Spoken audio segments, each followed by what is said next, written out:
Straight like that, man. Y'all know the vibes. You woke up this morning and damn it, you already won. I hope you are doing something right now that your future self will thank you for. It's your boy Earl of Pearl in the building with the homie, my brother, my co-host from 92.3 The Fan, host of the Locked On Browns podcast, Spencer German.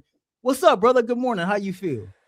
I feel tired, but I'm good. No, listen, it's been a good week. I'm obviously out here in Indy, and it's always I enjoy this event. You know, like some of it's monotonous. Like I don't need to be there for the workouts on the field or anything like that. But it's nice to interact with some of our fellow media people and meet some people behind the scenes and pick people's brains on different stuff. So always a good time out here in Indy, man. But I'm feeling pretty good. Yeah, man. Shout out to everybody in Indy. It's Combine Week, as you alluded to, man. The NFL Combine for people like us that's in the media is a great networking opportunity. It's a good opportunity to see what media members and other, NFL representatives from other cities and teams think about our hometown Cleveland Browns. And so I had to get you to jump on, talk about what Todd Monken had to say, talk a little bit about what Andrew Berry had to say. Before we get into all of that, I want to give a shout out to Bernie Kosar, man. I seen a video of Bernie walking around looking damn good, looking healthy at the auto show. So shout out to Bernie Kosar. I got the jersey out. There you Everybody go. Bernie signed my jersey before. So shout out to Bernie Kosar, man. I'm glad you're doing better. It's good to see you moving around and all that good stuff, man. I wish you well and hope that you continue to have better health in the future than you had in the past. So we're going to get into it, man. We're going to talk about the quarterback competition, talk about the offensive line and the wide receiver room. But first, make sure you subscribe to the Ultimate Cleveland Sports Show. Make sure you follow us on all of our socials and ring the bell so you can stay in the know of this spinoff show and the rest of the spinoff shows that's on the Ultimate Cleveland Sports Show channel. So 2 days ago, brother, Andrew Berry spoke to the media. Yesterday, Todd Monken spoke to the media. It was the first time that both of them had addressed the media since Todd Monken was introduced as the Cleveland Browns' next head coach. Before we get into the details of, some of the things he had to say, you've been around Todd now a few times, hearing him talk. What's your impression of Todd Monken when he speaks? I think the first thing that comes to mind, Earl, is like how night and day difference he is from his, the previous coach, right? Like he's out there swearing and actually giving you like, I don't want to say like useful information, but like he's answering questions in a way that like is sensible, or instead of just giving you kind of like these blanket statements of I understand the question, or we like all keeping it very broad the way Kevin Stefanski did. So I think Todd is clearly a very football savvy guy. And we've talked about this a little bit. Like everyone thinks this is the worst hire. I think a lot of that is just because it's the Browns and people don't trust the Browns. But in retrospect, like this guy's been around football for so long. To me, I think he knows what he's doing. He knows how to build an offense. I think it's worth giving it a shot and seeing what this kind of can look like. And I get the impression that like he's genuinely excited about having the opportunity to kind of take this. I mean, listen, it's his first head coaching opportunity. He couldn't say no, but right. I think he's genuinely excited about like taking this ball of clay that is this Browns offense and turning it into like that vision that he has of when the Ravens were putting up big points on people the last couple of years and all these different things. So I think there's as much as maybe the hire was controversial or frowned upon, I do think there's a lot to like when it comes to Todd Monken and sort of the process he's going through here. Yeah, I've said this a couple of times, man. I think Todd Monken is a straight shooter. I agree with you. It is night and day from what you get from Kevin Stefanski. He will use some curse words, and it seems like he's very direct. He's more detailed in his communication, giving us real information to lean on, and quite honestly, information that we can hold him accountable for at a later date. One of the first questions he was asked was about the Browns quarterback competition, Spencer, and this is what he had to say. He said, I think it's an open competition. I don't know why it wouldn't be an open competition. I don't mean that saying it harshly, but I don't think there's enough on film over the last couple of years, one way or another, to say, boy, we have our starting quarterback yet, whether that's internally or externally. What did you think about that statement? I thought it was one of the most telling quotes of the entire press conference, frankly. And listen, there was other things said. He talked about Shedeur, talked about his elite playmaking. He talked about Deshaun and how he's kind of given him the benefit of the doubt that there was once a top 5 quarterback in there. So we're going to hope that that's still in there. We can find that. But I thought that quote in particular was pretty telling because it felt like it was basically a summation of like where this Browns quarterback room is at. Like they don't feel right now, there's not enough on tape right now to feel confident that you have a starting quarterback or you have your quarterback one. And so you're going to have to let this thing kind of play out. I also think it kind of sets the tone for how they're going to go about potentially adding quarterbacks in free agency, in the draft, where, you know, I think they're going to add somebody. I know we've talked about that at length, Earl. It's a matter of who. And I kind of wonder, like, is it worth going for the Malik Willis if it's kind of like, I think Malik Willis is also kind of an experiment, right? Because like we haven't seen him start more than 6 games in the NFL. So it's like, is that really an option for this team right now, given where they're at? And then on top of that, like if you draft a guy, it's another guy you're kind of developing anyway. So to me, like that quote sort of sets the tone for everything that's going to transpire at the quarterback position. And it kind of feels like to me, Earl, it's all roads kind of lead to the guys that are here right now are going to sort of be at the forefront of a competition. And somebody from this group, I think, is probably going to have the best chance to win it, because I just don't know, unless you get Malik Willis or you trade for a quarterback, which I don't think they're going to do. I just feel like that's probably the right way to handle this thing, right? Is like let them duke it out and see who plays the best. And then this year is going to kind of just be about like seeing different quarterbacks potentially and what you have. And then potentially in 2027, finding that actual franchise guy that Todd Monken wants. Yeah, I think healthy competition, man, it breeds success. Healthy competition, you know, iron sharpens iron is something that you hear me say all the time. Yeah. You just spoke on, you know, you believe that the 2 quarterbacks that's internally might get a leg up on whoever's outside of the building to prove that they could be quarterback one. He talked about Deshaun Watson and Shedeur Sanders. This is what he had to say about Shedeur. He said, I think what you see is an elite playmaking ability that's in him. You've seen it. We've seen it. You saw it in college. You saw it on tape last year. Sure, there's a way to go, but what rookie isn't? I mean, what first-year player doesn't have a long way to go? I'm excited to get started with him and all of our quarterbacks and all of our players. This is another coach who have watched Shedeur from afar. You know, he wanted to recruit Shedeur Sanders when he was the offensive coordinator at the University of Georgia. There's a lot of people with a lot of different opinions on Shedeur Sanders' performance last year and whether or not he showed enough to be given an opportunity this year. When you talk about that elite playmaking ability that he has, and you mirror that with what Andrew Berry said the other day, you know, he felt like that Shedeur Sanders grew from start 1 to start 7. And he said, you know, he has a lot to work on, things like, you know, being more careful with the football, not putting the football in harm's way. But he did say, you know, basically learn how to play in structure, but keep the ability to play, you know, out of structure and still be able to make, you know, explosive plays when things break down. What do you think about what Todd had to say about Shedeur and his chances to open up, you know, the offseason as QB1?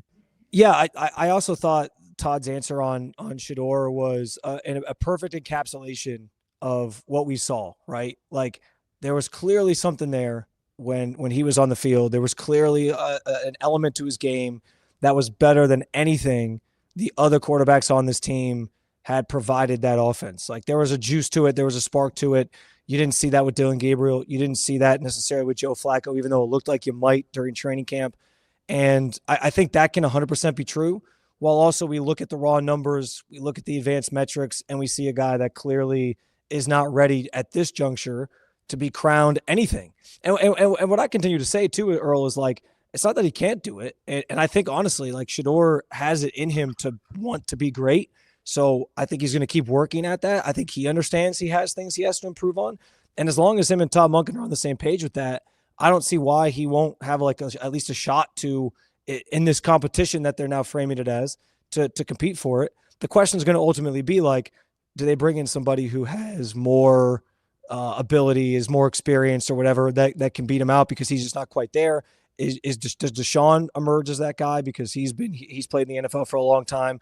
Those are kind of the questions he's going to have to sort of prove himself being better than and can kind of overcome. But overall, like, yeah, I think Todd's 100% right. There's something to his game that we all want to, that we're all intrigued to see more. But no, he should not be just crowned quarterback one at this point. because there's just not enough there yet. And I think people have to kind of be able to wrap their heads around that. Yeah, I think when it comes to Shedeur, I've said all along that no, he's not a finished product. No, I don't think that he should be just penciled in as the Browns franchise quarterback moving forward. But despite what anybody say, despite what the advanced analytics say and the stats say, in my opinion, when I watched him play football, he was not as bad as the numbers ended up being. And I think that he showed flashes and showed traits of a guy that has a unique skill set that some franchise quarterbacks possess. And, Carson Schwarzenegger talked about how, he was running the defense and learning the defense. And he said, I can only imagine how that is for Shedeur on offense, especially knowing the situation he was in to where he didn't get really many reps. He didn't really get the opportunity early on in the process to develop. So to see what he did within those 7 games, yeah, there were some mistakes and there were some things that he needed to work on, but you cannot ignore some of the good that was in there as well. Todd Monken then had this to say about Deshaun Watson and, of the quarterbacks that's in the quarterback room, when we talk about Monken's system and what he looks for, the key elements or intangibles in a quarterback, I think that we all can agree with the naked eye at his peak, Deshaun Watson has a lot of those intangibles. This is what he had to say about Deshaun. He says, I think anytime that you have a player that at one time has exhibited the skill set at an elite level, I think you're always going to give them the benefit of the doubt that somehow we might be able to get that out of him again. And I think that that's how you should look at every single player. Now, this is interesting because Todd Monken is new to the situation. Jimmy Haslam has come out in the past and said, the Deshaun Watson situation, it didn't work out, essentially alluding to the fact that he is no longer a part of the Cleveland Browns plans. But I do think with a new head coach, you have to keep everything as an open possibility. How realistic is Deshaun Watson's chances to be the Browns starting quarterback in 2026? I go back and forth on this so much, Earl, because how I feel. Like I don't need to see anything there. If to me, it's a waste of time because he's not part of your future plans. We know kind of how this thing's going to end. The owner called it a swing and a miss. They're trying to get out from underneath this contract as soon as next year is the goal. But at the same time, I think there is a legitimate truth to the idea that when they're out on the practice field, he looks like the best quarterback out there. And last year, the job was decided because Joe Flacco out of the practice field looked like the best quarterback out there because theoretically he was the oldest guy. He was the veteran. He still has, some juice in his arm. So I think if this is going to be an open competition, he's going to have a fair shot at it because there was an elite player in there at one point that there's still some remnants of, I would imagine. But I think this quote from Todd Monken was kind of wishful thinking, if you will.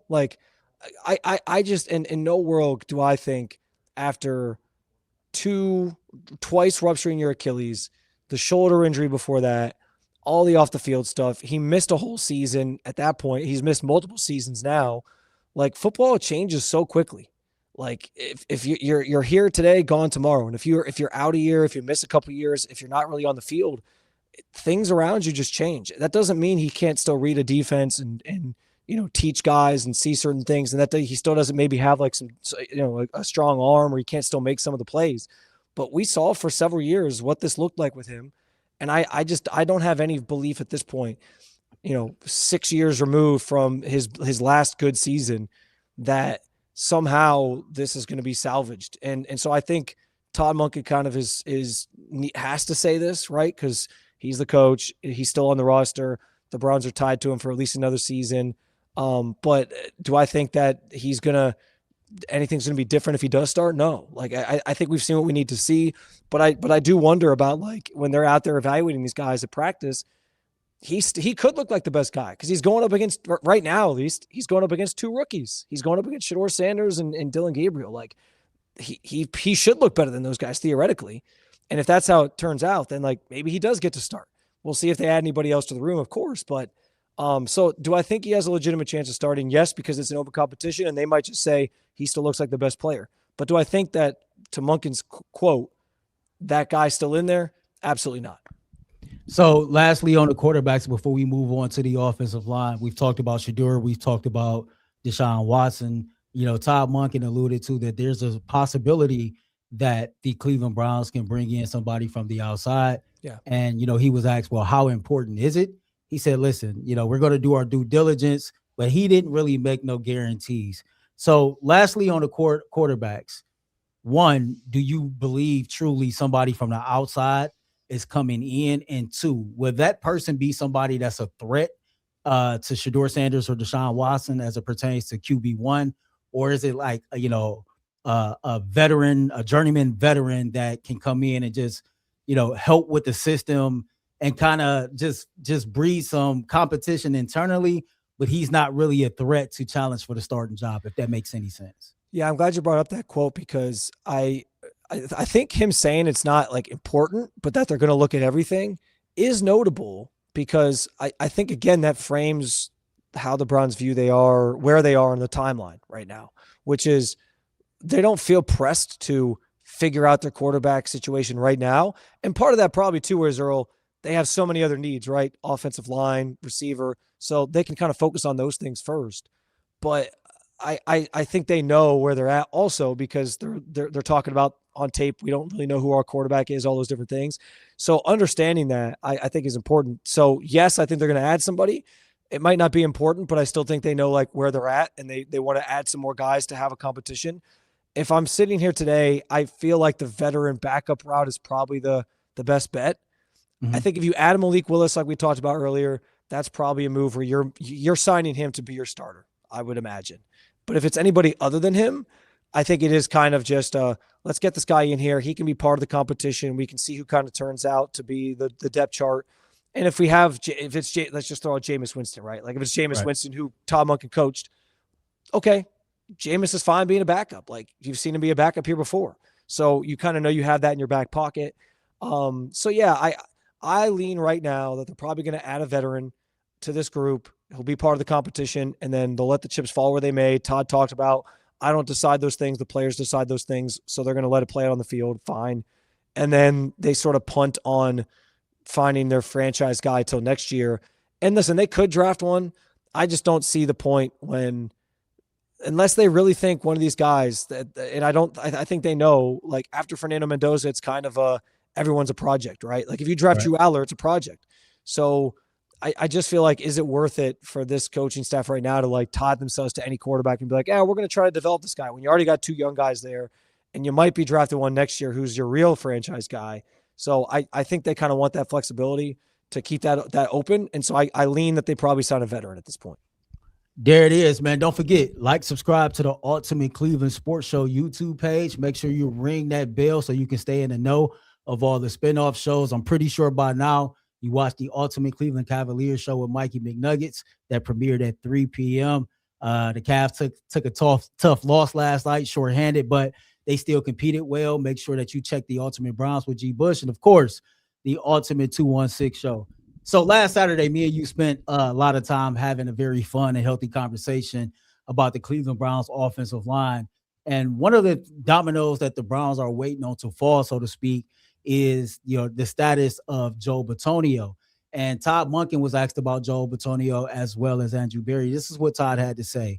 He said he came up to the office a few weeks ago and we tried to talk him right into it then, but he's not in that position yet to say he wanted to come back. I'm for really good football players, and I'm for really good football players that are wired like Joe. There's not many wired like Joe. Andrew Berry said that Joe Bitonio has earned the time and the space to make a decision. How likely is it that Joe Bitonio signs up with the Cleveland Browns for another year in your mind? It's a good question.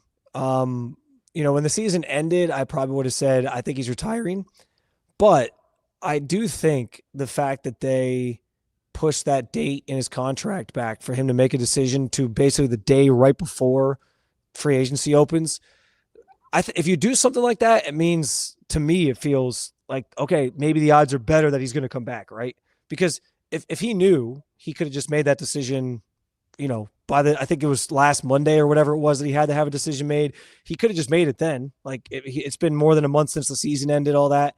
The fact that it's going to take him a little bit longer and he's still contemplating those things makes me feel like there's still a decent chance he could come back because he's really thinking about it. He's really contemplating it.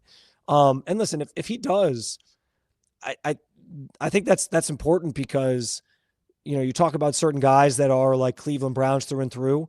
Mm-hmm. Joe Thomas is one. He kind of passed that baton to Joel. And when you're rebuilding an offensive line, somebody like Joel is valuable, not just because he can be a starter for you, but because he can sort of translate that down to some of these young guys that we're assuming they're going to add in the draft and kind of give them the perspective of like, this is what it means to play here. This is how you want to play. Show them that his professionalism. I think that stuff matters as you're trying to rebuild this group back out. So getting Joe Bitonio back would be a massive, massive, piece of the pie for the Browns here as they rebuild this O-line and figure that position group out because we know it's one of their biggest needs. So I think there's a pretty decent chance he could come back because of the fact that he needed a little more time or wanted a little more time to make that final decision.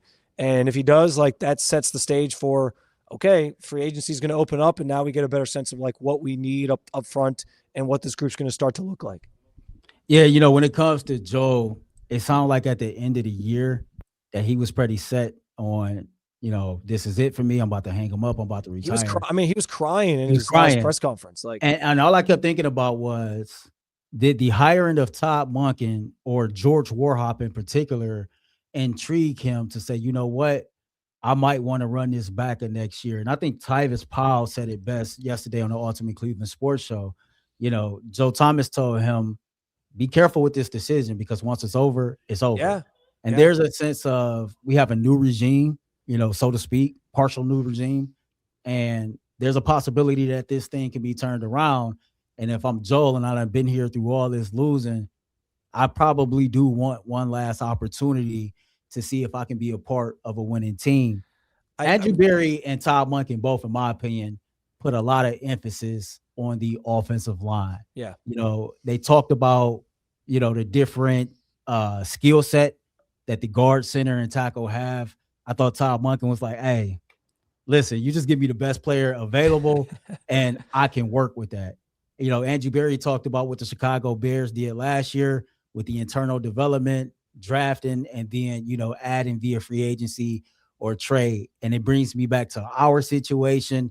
You got guys here like Luke Whippler and DeJuan Jones. That's your internal development, right? Me and you have went back and forth on what the Browns' plan should be to draft the offensive lineman. And we already know that Andrew Berry is one of those trade gurus. I think people forget, even Ethan Pochich, right, who became the Browns starting center. We traded him after, I think, was Nick Harris went down for an injury. I think we got him for like a 5th or 6th round pick. And he's been more than serviceable since he's been here. Talk about the emphasis on the offensive line and how that might impact, or be the top priority for the Browns in free agency and draft. Yeah, and I actually think after hearing both Todd Monken and Andrew Berry talk about the O-line, I think it probably is going to be their top priority. Todd flat out said in one of his answers that, it all starts with building in the trenches. He highlighted the quarterback being important, but he said it starts on the offensive line.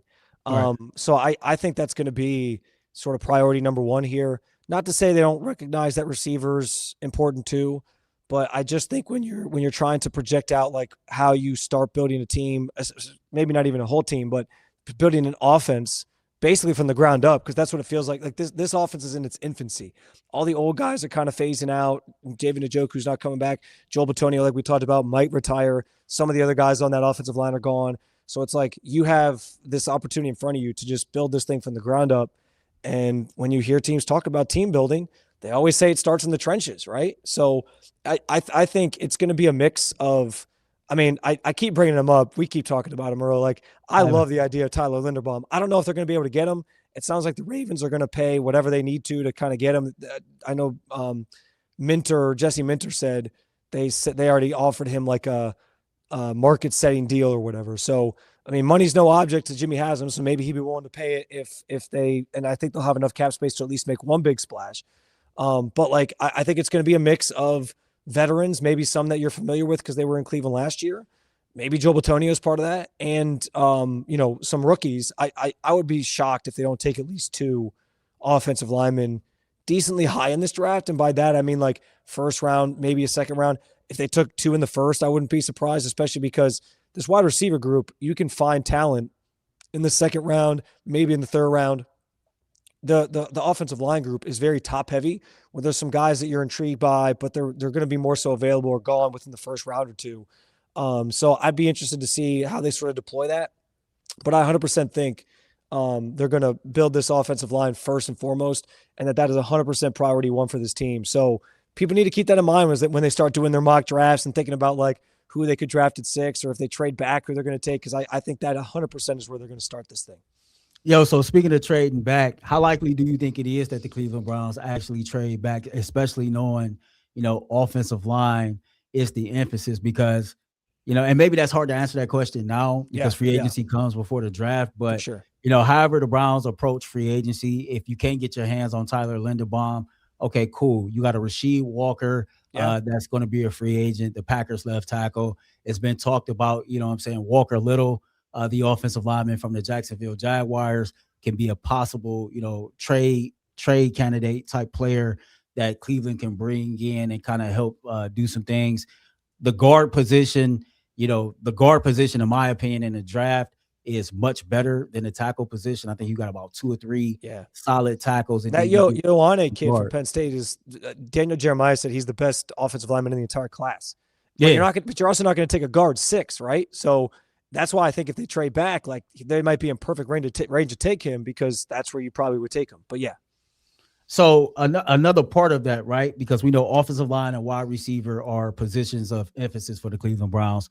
You alluded to this being a very deep wide receiver draft, and I think that's what makes this draft special, is because it's not that dominant Julio Jones or Calvin Johnson type in this draft, but there's a lot of guys who can be true number 1 wide receivers and have an impact for their team. Now, with that being said, we all know how Andrew Berry operates, right? I am of the belief that it is more likely than not that the Cleveland Browns trade for a wide receiver versus drafting one in the first round. And 2 names kind of have came up that Andrew Berry has kind of been peeking around, checking in on to see if he can get those guys. One being Chris Olave, the other one being Marvin Harrison Jr. Now, if you think about it, the Browns got a 4th. I think they got like 2 5ths. They got a 6th and a 7th. I think they got 3 5ths. And we've seen before wide receivers kind of go for 4th round, 5th round picks. Maybe you can just put a package together around those late rounds and get you a quality wide receiver. First, talk about what you have heard about, Andrew checking in on Olave and Marvin Harrison Jr. And do you think it's more likely that the Browns trade for a wide receiver versus drafting one in round 1? I think that's like a really good question. I would say I think it's probably a better chance that they could. Got him. You did get me. Because here's the thing, like I'm envisioning this draft of like, hey, take 2 O-linemen, right? But they theoretically could split it and be like, we're going to take a lineman and we're going to take a wide receiver in the first round. I think they're going to take it. I think they're going to use one of their top picks on a receiver. I think I can say that pretty strongly. It's just a matter of like when and where and all that. But if Andrew Berry were to trade for, like, nobody would be shocked by that, right? Like that's kind of been his MO. He did it with Amari Cooper. We all say they fleeced the Cowboys on that one, which they did. They did it with Jerry Jeudy. It looked like they fleeced the Broncos after the first year. And then this past year, he took a step back. There's context to that, of course. Like, he might be better with some help around him. So we'll see what that looks like. There's still a chance for that trade to still end up working as well. But yeah, like I think Andrew has proven that he values the sort of proven commodities at that position more so than guys that you have to draft and sort of develop. And I think part of that is like an indictment on the coaching staff that was here previously, because like what receiver did that group develop? Donovan Peoples-Jones, I guess, like a 6th-round pick who became kind of like a role player for you. But other than that, like, we know the history of Andrew Berry's draft picks at that position. So it's not that I think he's scared of that. I just think he likes the idea of like, this guy's been in the NFL. He's seen some things. He's done some things. If they're able to pull it off, I think it makes a lot of sense. I think they might prefer to do something like that if it works out. But they are going to have to draft one at some point, and hope that they can develop them. I'll also say this too, Earl, like, keep an eye on like ages of players too. Like there's a reason why Olave and Marvin Harrison Jr. are the swirling rumors right now, because those guys are both super young. Andrew talked about how they're not in the position right now to like go add some 30, 35-year-old veteran that's going to like put them over the top, because that's not where their roster's at right now. So if they're going to make a trade for a wide receiver, or they're going to sign guys in free agency, which is like another reason why like Tyler Linderbaum makes a lot of sense, because he's only 25 years old. They're going to sign guys that can like be building blocks for what they're trying to build, not some like old veteran that's like, oh, this guy's the missing piece for us, right? So keep that in mind too when it comes to like potential wide receiver trades and things. Those are the types of guys that they're 100% looking for. Yeah, Andrew did say that the Browns will be more aggressive in free agency this year than they were in the past. Yeah. He said, they will be very particular and specific, and that next year will be the year based on how this team continues to grow, that he will be more aggressive and that state. Listen, I am in the mind frame of I want the Browns to draft 2 offensive linemen in the first round. And when I think about Chris Olave or Marvin Harrison Jr., if the Browns was for some odd reason able to trade back, let's say to 12, right? And this is after they might have signed a Rasheed Walker and in free agency, and then you draft a guard from Penn State. I think when you trade down that far, you're either netting yourself another second round pick in this year's draft, or possibly even the first in next year's draft. If you were able to do that, I am very comfortable with the Browns possibly trading pick number 24, if that's the price that you have to pay for Marvin Harrison Jr. or Chris Olave. And I really do trust Andrew Berry more in the trade market to grabbing when it comes to grabbing a wide receiver versus drafting one. And I'll wrap it up with this. Todd Monken said that he's going to trust Andrew Berry to build out an elite roster and a consistent winner.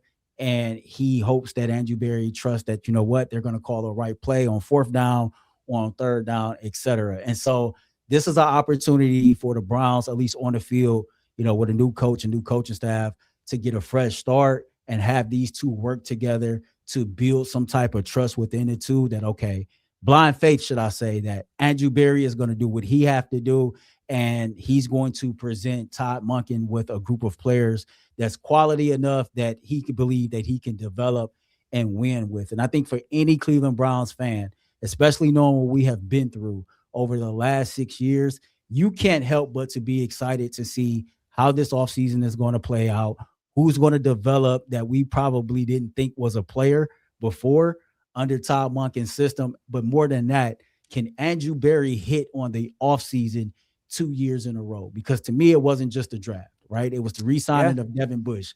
It was the signing of Malik Collins. He did a lot of things last year to secure his job security and to move the Cleveland Browns forward. So it'll be interesting to see if he can do the same thing this year, man. Before I let you go, any final thoughts? Yeah, I like what you said there. Barry operated in the margins last year and found some really good players that ended up being important contributors for them. The draft class was obviously amazing. It feels like hard to think about a guy being that great with his offseason moves and his draft again. But the fact that they have a little more flexibility financially to do some things, I think helps that a little bit. So yeah, I'm as fascinated as you to kind of see how they go about this thing. The biggest thing for me is like he can't wait on using these premium picks on offensive talent anymore. Like we know what the issues are with this team. We know how they got to build this thing out. It starts in the trenches. It starts with trying to get that offense back on track. You have an offensive minded coach. So it's going to be an interesting couple weeks here leading up to all that. We'll see what free agency looks like first. But certainly if the Browns are going to turn this thing around and get back to contention in say 2027, 2028, we're going to look back and the guys that they took in 2025 and the guys that they take in 2026 or the guys that they signed in 2025 and 2026 are going to be the reasons why they're a competitive football team again. Make sure y'all check out the latest episode of Locked On Browns with the homie Spencer German. Also this Saturday, if for whatever reason you have not heard me and Spencer host on 92.3 The Fan on Saturdays, you are missing out on a treat, man. Catch us this Saturday from 8 a.m. to noon, and we bringing y'all another fire show. Bro, man, I cannot thank you enough for your time. I know you got a lot of stuff to do in Indy. Enjoy Indy. Enjoy the combine.